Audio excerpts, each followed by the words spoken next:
Crude oil में यदि perfect strategy apply किया जाए तो ये जो इस तरीके के मूवमेंट होते हैं बड़े वाले, इस मूवमेंट को इजीली कैप्चर किया जा सकता है। इसके ऊपर बहुत सारे पैटर्न्स बनते हैं जिनके ऊपर काम करने से इस तरीके के बड़े मूवमेंट्स इजीली कैच हो जाते हैं। आज की इस वीडियो में आपको बताने वाला हूं, जैसे कि अभी यहाँ पर जो 250 पॉइंट की रैली हुई है, इस रैली को कैसे हम पकड़ सकते हैं। टेलीग्राम पे नहीं है तो आप वहां पर जाके आप देख सकते हैं कि हमने इसको किस तरीके से बताया था।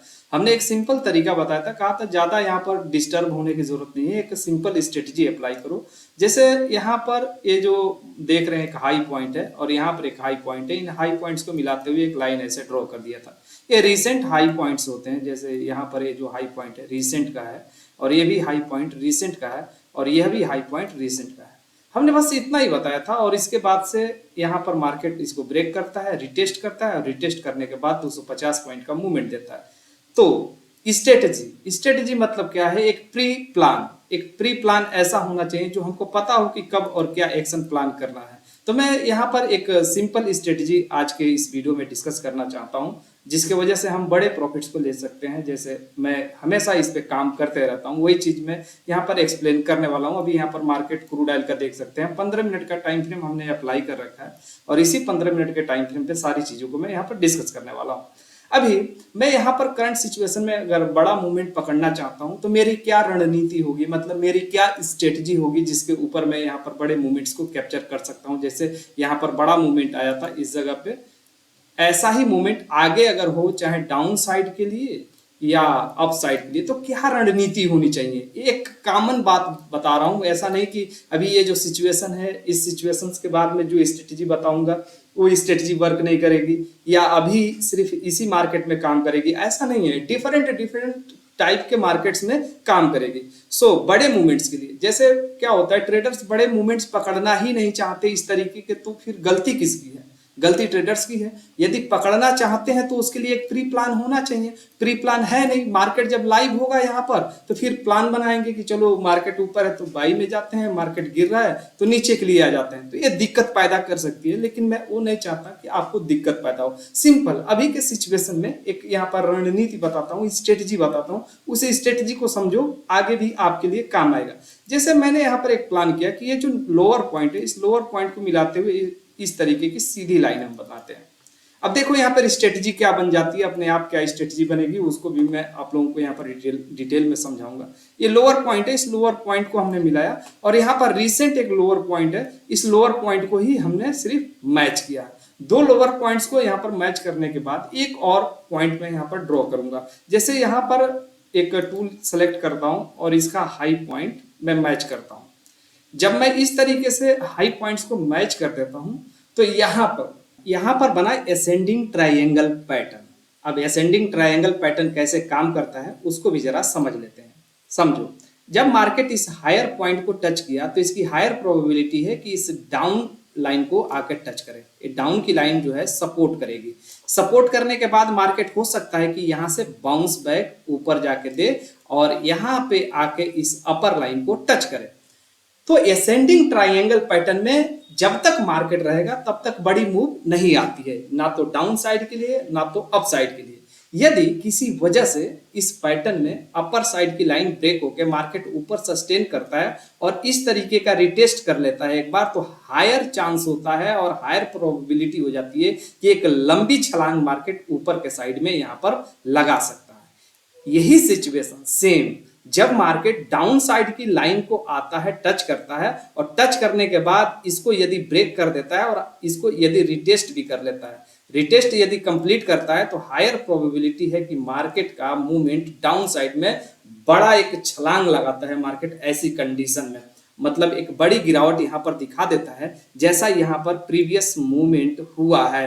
तो ये सिचुएशन बाय सिचुएशन ये सीन बनता है। जो अभी का सीन है, इस सीन के हिसाब से मार्केट अभी इसी तरीके से जो है कि रैली देते हुए ऊपर जा रहा है और ऐसी कंडीशन में हम अपने यदि अकाउंट को ग्रो करना चाहते हैं तो प्री प्लान के साथ में हाई पोटेंशियल ट्रेड को पकड़ना होता है। ऐसा नहीं है कि हम सिर्फ ट्रेड करेंगे, हमारे दिमाग में बैठ गया कि नहीं हमको सिर्फ ट्रेड करना है, हमको मार्केट का स्ट्रक्चर बिल्कुल भी नहीं देखना है कि मार्केट कौन से स्ट्रक्चर में चल रहा है। जैसे अभी यहाँ पर जो सीन मैं बना रहा हूं, इस सीन के अकॉर्डिंग जब तक इन दो लाइनों के अंदर रहेगा मार्केट, तो इसकी हायर प्रोबेबिलिटी है कि इसी तरीके के छोटे छोटे मूव्स आपको देखने मिलेंगे। यदि आप इंट्राडे ट्रेडर हो तो ऐसी कंडीशन में यदि मार्केट ऐसी जगह से छलांग लगाता है बाई साइड के लिए, तो फिर ठीक है, हम यहाँ पर बाई का प्लान कर सकते हैं। वैसे ही यहाँ पर जैसे छलांग लगाया है मार्केट, आपको पता होता ये पैटर्न, तो आप बाई के साइड में प्लान कर सकते हैं।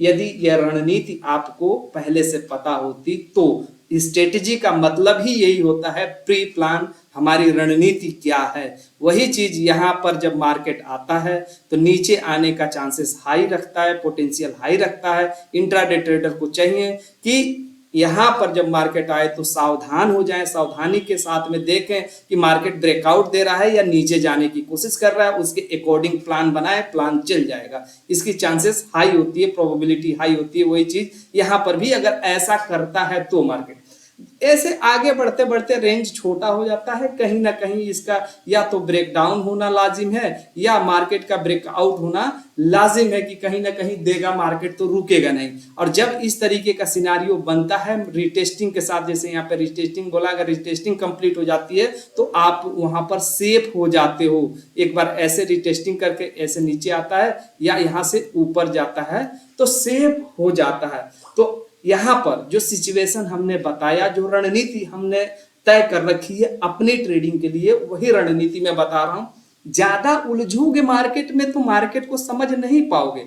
आपको सिंपल कंडीशन अप्लाई करना है, सिंपल रूल अप्लाई करना है मार्केट में, तब जाके कुछ हमारे अकाउंट पे बेहतर ग्रोथ दिखेगा। और यही मेरा प्लान है। यकीन मानो, जब तक मार्केट इसके अंदर है मैं इंट्राडे के हिसाब से ही प्लान करूंगा। मतलब कहने का ये है कि मेरा प्लान ये है कि यहाँ पर नीचे आएगा तो मैं इंट्राडे के लिए सेल साइड में जाऊंगा, ऐसा मेरा प्लान है जिसमें रणनीति ये काम करती है। और यदि यहाँ पर मार्केट टच होकर ग्रीन कैंडल्स बनाता है 15 मिनट्स में, मतलब बुलिश कैंडल्स बना देता है, तो छोटा ही मूव लेके यहाँ पर निकल जाना है। फिर ठीक है, यहाँ पर टच किया, मार्केट नीचे आने की कोशिश कर रहा है, तो मैं फिर यहाँ पर इंट्राडे की पर्पस से मैं फिर पोजीशन डेवलप करूंगा। इसकी पोटेंशियल हाई हो जाती है, मेरी सिंपल रणनीति ये काम कर जाएगी, क्योंकि मैंने मार्केट के स्ट्रक्चर को यहाँ पर पढ़ लिया है। स्ट्रक्चर क्या है मैंने पढ़ लिया है। और जब तक आप मार्केट के स्ट्रक्चर को पढ़ेंगे नहीं, मतलब पढ़ नहीं पा रहे हैं, तो काम भी सही नहीं हो पाएगा। मार्केट के हर एक कंडीशन में मार्केट का स्ट्रक्चर पढ़ना, पैटर्न्स पढ़ना, कैंडल्स क्या बोल रही है वो पढ़ना, लॉन्ग टाइम में मार्केट क्या बोल रहा है वो पढ़ना बेहद जरूरी है। तो चलो, मैं इसी रणनीति पे आगे काम करूंगा। और आपको चाहिए कि जब भी ऐसा सिचुएशन बने तो इस स्ट्रेटेजी पे एक बार चेक करो कि क्या रिजल्ट मिल रहा है। तो मैंने कोशिश करी अपने तरफ से एक सिंपल स्ट्रेटेजी जिसको बोलते हैं असेंडिंग ट्रायंगल पैटर्न। उसका इमेज भी यहाँ पर देख सकते हो, यही इसी तरीके का असेंडिंग ट्रायंगल पैटर्न बनता है। सो फ्रेंड्स, आज की वीडियो में बस इतना ही रहने देते हैं। मार्केट की जैसी सिचुएशंस आगे बढ़ेंगी वैसे अलग अलग टाइप्स के पैटर्न्स पे हम अपनी स्ट्रेटजीज को